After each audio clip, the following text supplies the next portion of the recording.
প্রবল ঘূর্ণিঝড় রিমালের আঘাতে উপকূল এলাকার জেলাগুলো সহ খুলনা জেলার অসংখ্য ঘরবাড়ি, মাছের ঘের, বেড়িবাঁধ, গাছপালা সহ ব্যাপক ক্ষয়ক্ষতি হয়েছে। খুলনা জেলখানা ঘাট এলাকা থেকে বিস্তারিত জানাচ্ছেন আমাদের প্রতিনিধি পলাশ চন্দ্র ঢালী। পলাশ, আপনি যেই জায়গাটাতে আছেন এই মুহূর্তে, সেখানে আসলে ক্ষয়ক্ষতির পরিমাণ জানাবেন এবং পাশাপাশি আরও একটি জিনিস জানাবেন, প্রশাসনিক কোনো ব্যবস্থা এই মুহূর্তে নেওয়া হয়েছে কিনা সেখানে।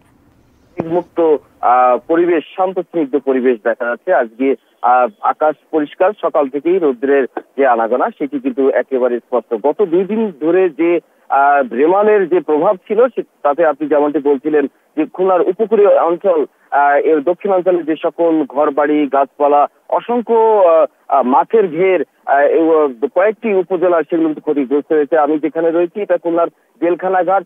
এখানেও এই যে আজকে কিন্তু পানির নিচে, নদীতে পানির নিচে রয়েছে, কিন্তু গত 2 দিন ধরে কিন্তু পানি একেবারে কখনো ভাটাই দেখতে পারেনি খুলনার মানুষ। এখানে যে আপনি একটু নমুনা দেখতে পাচ্ছেন যে এখানে যে স্পিড বোট গুলো ছিল সেগুলো কিন্তু সব উপরে উঠে গেছে এবং এখানে ঘর বাড়ি কিন্তু এই নদীর পাশে যে ঘর বাড়ি সব কিন্তু বিধ্বস্ত একেবারে। এবং এছাড়াও যদি খুলনার যে উপকূলীয় অঞ্চলে যে উপজেলাগুলো, বিশেষ করে কয়রাতে ব্যাপক ক্ষতি হয়েছে, দাখোপে বেশ মাছের ঘের তলিয়ে গেছে এবং বিস্তীর্ণ এলাকা জুড়ে অনেক বহু গ্রাম কিন্তু সেখানে প্লাবিত হয়েছে যে বেড়িবাঁধ ভেঙে। এছাড়াও ফসলের যে জমি ক্ষতি হয়েছে, জেলা প্রশাসনের, খুলনা জেলা প্রশাসনের পক্ষ থেকে যে তথ্য জানানো হয়েছে সেখানে প্রায় 4.5 লাখ মানুষ কিন্তু সরাসরি এই রেমালের আঘাতে ক্ষতিগ্রস্ত হয়েছে।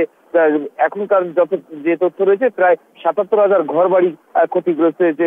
জেলা প্রশাসক খন্দকার ইয়াসির রাজিম তিনি আমাদেরকে জানিয়েছেন যে ইতিমধ্যে যে আশ্রয় কেন্দ্রে যে সকল মানুষ ছিল তাদের জন্য গত 2 দিন ধরে তাদের জন্য পর্যাপ্ত ব্যবস্থা ছিল, সে বিষয়টি আমরা আগেই জানিয়েছি।